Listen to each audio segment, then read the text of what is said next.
and Mrs. North, starring Barbara Britton and Richard Denning.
You wouldn't make it.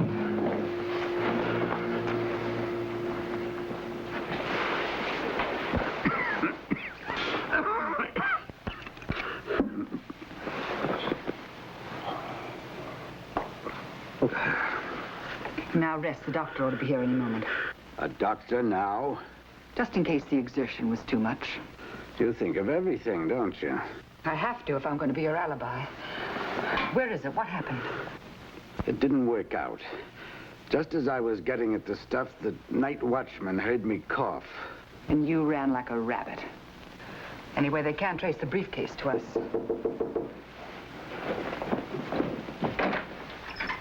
Come in, Doctor.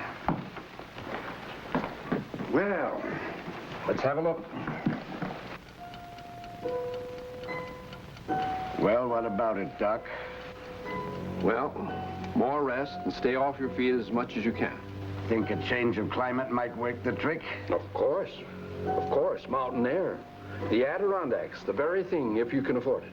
I know just the place. Lake Placid. Don't worry, Doctor. I'll be there to be sure he rests.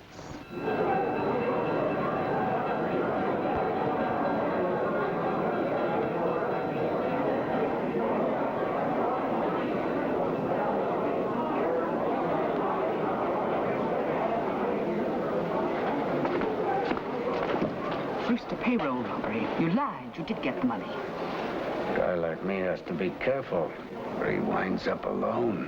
What are you talking about? Why string along with an invalid like me?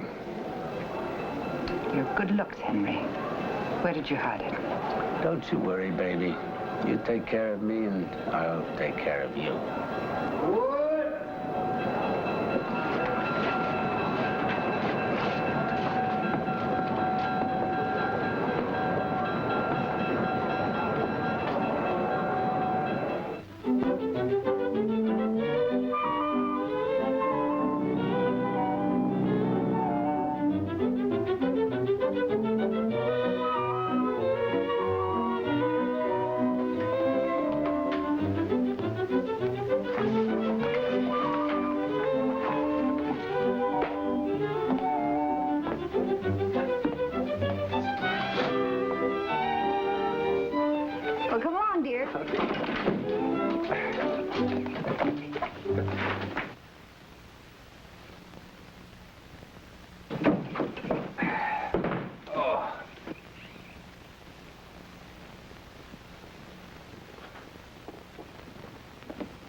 Desk, please. Could you tell me if Mr. Jerry North is registered here? Mr. and Mrs. North just checked in? Thank you very much.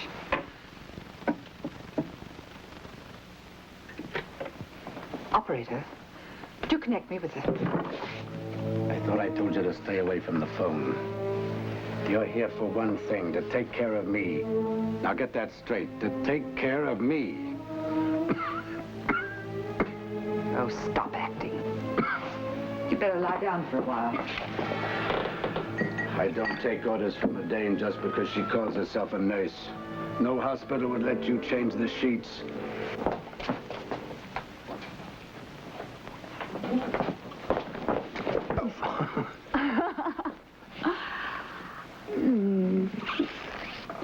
Darling, we haven't even unpacked yet. The mountain air sure works fast on you. It's just the idea of being alone with you, darling. No cares, no responsibilities. Sleep when you feel like it. No friends popping in unexpectedly? The book business could go bust, the apartment burned down, and we wouldn't even know it. Oh, well, that's a pleasant thought. Oh, it's merely a figure of speech. Hey, doesn't this give you a clandestine feeling, huh? Before lunch? Oh, it proves how badly you need a vacation. Proves I'm hungry.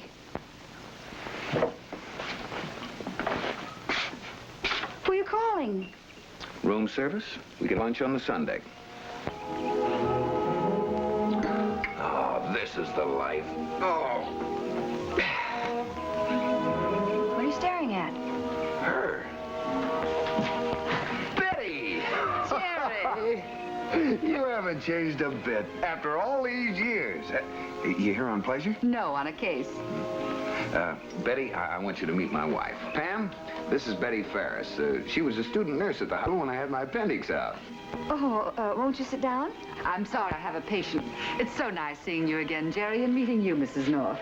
Well, don't stand on ceremony. Drop in any time. Thank you. Bye. Bye now. No cares, no responsibilities, no people popping in unexpectedly. Oh, darling, how was I to know?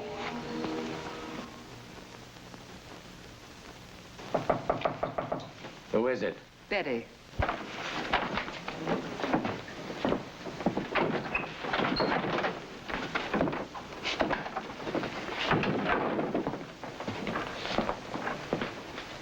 Where you been all afternoon?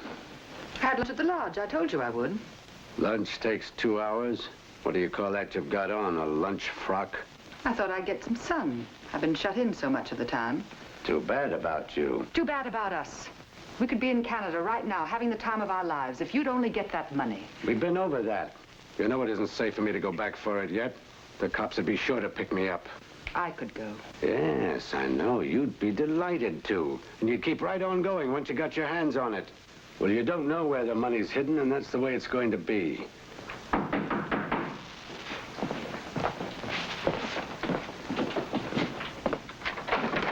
Hi, Betty. I believe you forgot this. Thank you, Mr. North. If you'll excuse me, I'm busy at the moment.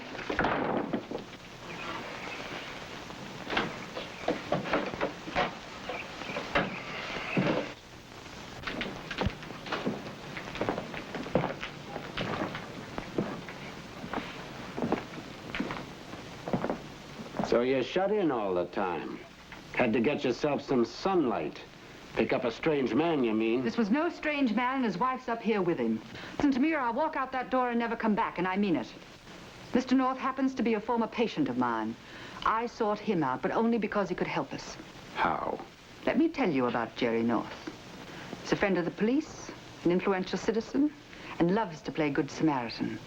He's bound to be sympathetic to the plea of his own nurse for a helpless invalid who's gone wrong. Please forgive me for burdening you with my troubles, but I just don't know where else to turn. Of course. Now, let me get this straight. You first met Henry Mills at City Hospital, where he came as a patient. And when he was released, he hired you to look after him while he convalesced. Yes. And shortly after you came up here, he confided the embezzlement of the $7,000 from the Brewster Tool and Die Company, where he'd been a bookkeeper. And you stayed on the knowing he was a criminal? But he's not. He never did anything wrong before in his life. It's the disease. It makes the victim desperate for a chance at happiness. If he were a criminal, would he offer to make restitution? Well, he's been here nearly a week. Why did he wait so long? Can't you understand his dread of going to prison? He'd have 1 chance in 1,000 of coming out alive. But why me to pick up the loot? If Henry went to pick up the money and was caught in the act, who'd ever believe he meant to return it? Look, Betty, anyone caught with that money in their possession is in for serious trouble. Couldn't Mills go to the Brewster people first and let them pick it up? Of course he could, if he were a rational person. But he isn't. That's what I've been trying to tell you. The disease has made him apprehensive and suspicious. He's convinced that the company will demand his arrest unless there was some influential person on his side. I don't mean to press you to help me. He's dying anyway. Perhaps we ought to just let it stand as it is. He has a year at the most. I just thought it would make these last days easier.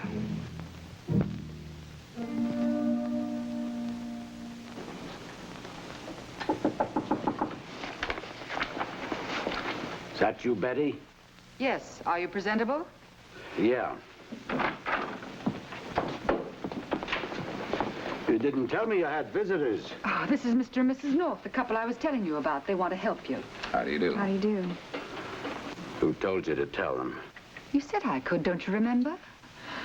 You will help us, Mr. North.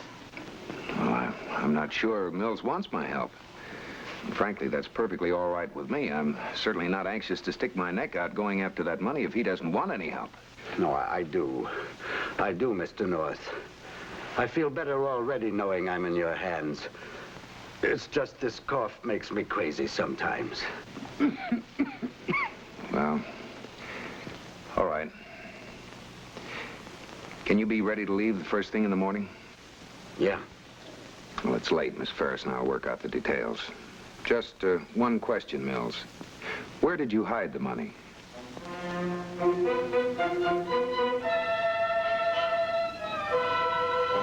706 Mott Street. Your apartment? In the basement. It's in a coal bin near the furnace. In a...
Jerry North.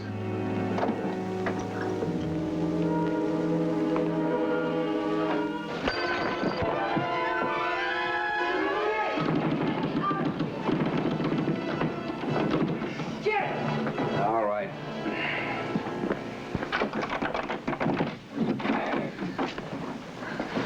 Are you all right? I'll live. Oh. Well? We were waiting for you, and suddenly Henry got the idea that this was a trap. He said he wasn't going to rot in prison. I'm sorry. Jerry, I tried to stop him, but he threatened to kill me. What are you doing? Phoning the police, of course. Please, Jerry, not yet. Give me a chance to find him. I know I can bring him back to his senses. He had a chance. He'd be writing his death warrant. He should have thought of that. He didn't know what he was doing. He was in a panic. Please, Jerry, give me a couple of hours. I'll get him back. Oh, thanks, Jerry. I'll never forget you for this. Betty, come back.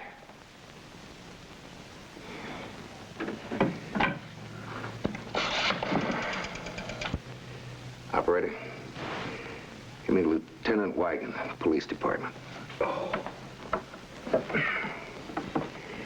Now, this isn't the first time your zeal to lessen the burden of the police department has led you astray.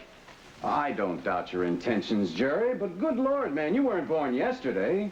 Yes, he was. Under the sign of the goat. And you're getting mine. Look, Bill, I made a mistake. I admit it. but I always thought a condemned man deserved some special consideration during his last days. And Mills is a condemned man. He's dying. I understand that. But I hope you understand this. If the Brewster Tool people press charges, it'll be my reluctant duty to place you under arrest as an accessory after the fact. Oh, now, just a minute, Lieutenant. You not only passed on stolen funds to Mills, but in so doing, you made his escape possible. Oh, now, look, Bill.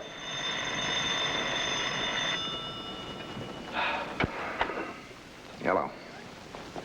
Just a moment. It's for you, Bill. Brewster Tool and Die Company. Thanks. Lieutenant Wigan speaking. What?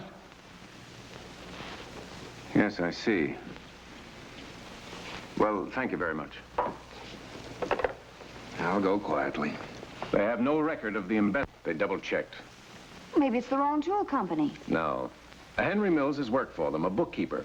And he was given a leave of absence about a month ago because of TB. But his accounts tally. Why would Mills invent a cock and bull story like that? Involve his nurse and a complete outsider. What was he trying to prove? I don't know.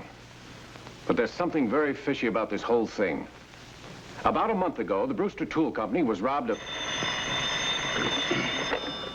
Yes? Betty. What?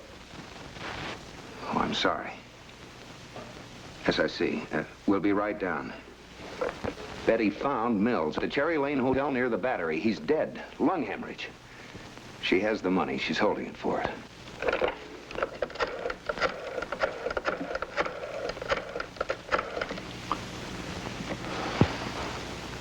Lieutenant Wigan speaking. A man by the name of Henry Mills was just reported dead. A lung hemorrhage down at the Cherry Lane Hotel. Right, now get down there as soon as you can, will you, Doc? Good. Let's go.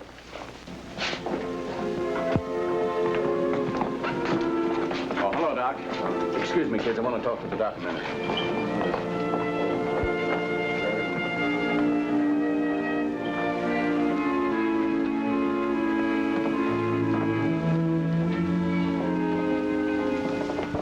Betty, I'm sorry. There's the money. You see, I kept my word. I'm sorry to spoil your vacation. Is he from the plant where Henry worked? No, this is Lieutenant Wigan, Police Department. Why did you have to tell the police, Jerry? Henry's dead. There's nothing left for the police to do. Henry gave back the money of his own free will. Doesn't that make a difference? It's not fair to judge him as you would a healthy man. This disease eating into his mind. Where's the rest of the money? The rest? As far as I know, what's in the briefcase is all there is. Except what Henry spent in the mountains, and that couldn't have amounted to very much, just a couple of hundred. The difference between the few odd thousand found in this bag and $100,000 is not just a couple of hundred. 100,000? Henry embezzled that kind of money? I don't believe it. There was no embezzlement. We checked that angle. I'm talking about the $100,000 Brewster Tool Company robbery just 48 hours after their bookkeeper, Henry Mills, got... Henry wouldn't lie to me. What are you trying to do, Lieutenant? Pin the robbery on him because he's dead and you need a scapegoat? The serial numbers on this currency match exactly with those of the stolen banknotes. But I don't understand how they... You don't have to pretend, miss. It was a good act, but it won't work. Betty, why don't you cooperate? If you know anything about the money. Okay, if that's how it has to be. Lock that door, Jerry. We're going to make a search.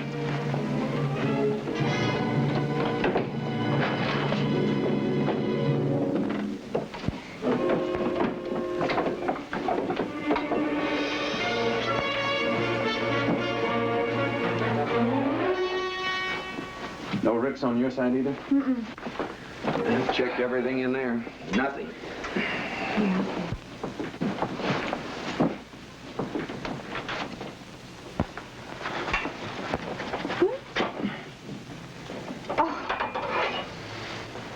Well, at least we found something. Yeah. One of many years that's been there. I'm afraid I'll have to ask you to submit to a personal search, Miss Ferris. You won't touch me. No, if Pam will assist me, though, Well, I should think you'd prefer Pam to a police matron. You're going to have to be searched, you know. Now, why don't you make it easy on yourself? How's it going to be?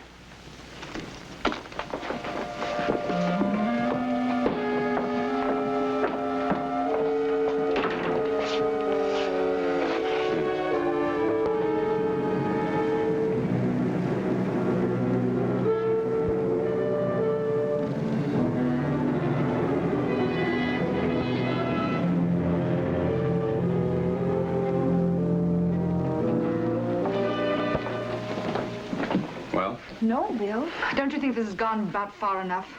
You're free to go for the time being, Miss Ferris. Just don't try to leave town. Is that all you can say? Not even an apology? Treated like a common The criminal? lieutenant said you could go, Miss Ferris.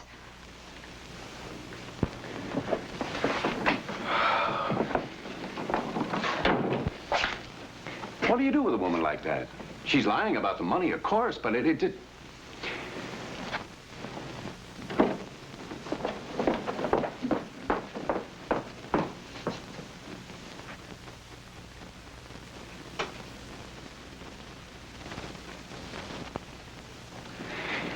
That money's got to be here someplace. $100,000 in small bills makes quite a bundle. And the room clerk was positive that Betty never left the hotel after she came up here with Mills, huh? Well, that's what he says, but she could have hidden the money any place in the building. I better get a searching crew out here. Maybe you shouldn't have let her go. Pam, Bill knows what he's doing. We can pick her up any time, and if she gets money from where she hid it, she'll be very cooperative. Hello? Oh, yes, Doc. What? What? All right. Yeah, thanks. That was medical examiner. Mills hemorrhaged all right, but not altogether from natural causes. He had a little help. She can't be far.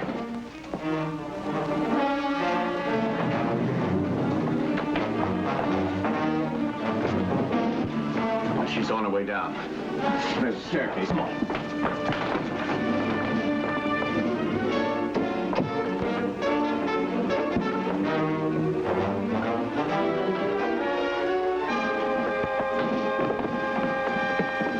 What's wrong? What's the matter? My heel. I broke it. You'd better go up to the room and wait. Bill and I'll be right back as soon as we catch up with that little murderess.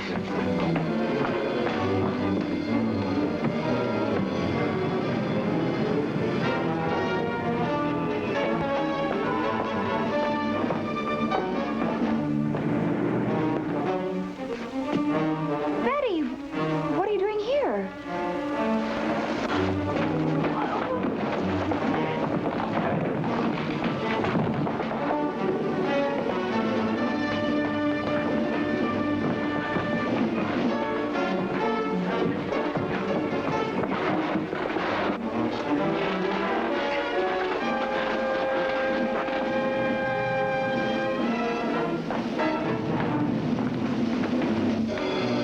Did you see a young lady just get out of the elevator? Are you sure? Come on.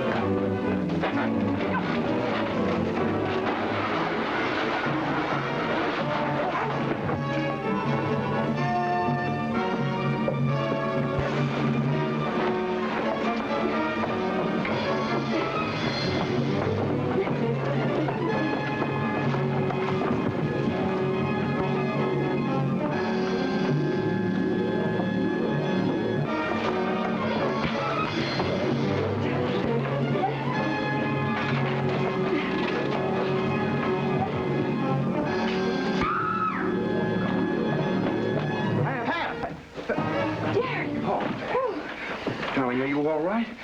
Yeah, I know. I'm a living, breathing dream, but you should see Betty. Whew. Whew.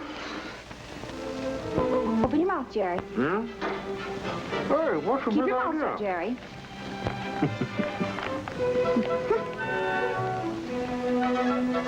How's your patient doing? Think I'll get through the night? Temperature perfectly normal. Oh, but that's a big disappointment. Tell me, what's this all about, this nurse's get-up? I just thought I'd see. See what? See what it is about one of these uniforms that always gets you boys. I'll tell you one thing. It isn't the uniform. I think I get the idea. I thought you would. Mr. and Mrs. North is directed by Lou Landers. Produced by John W. Loveton. A John W. Loveton production. Starring Barbara Britton and Richard Denning. Featuring Frances DeSales.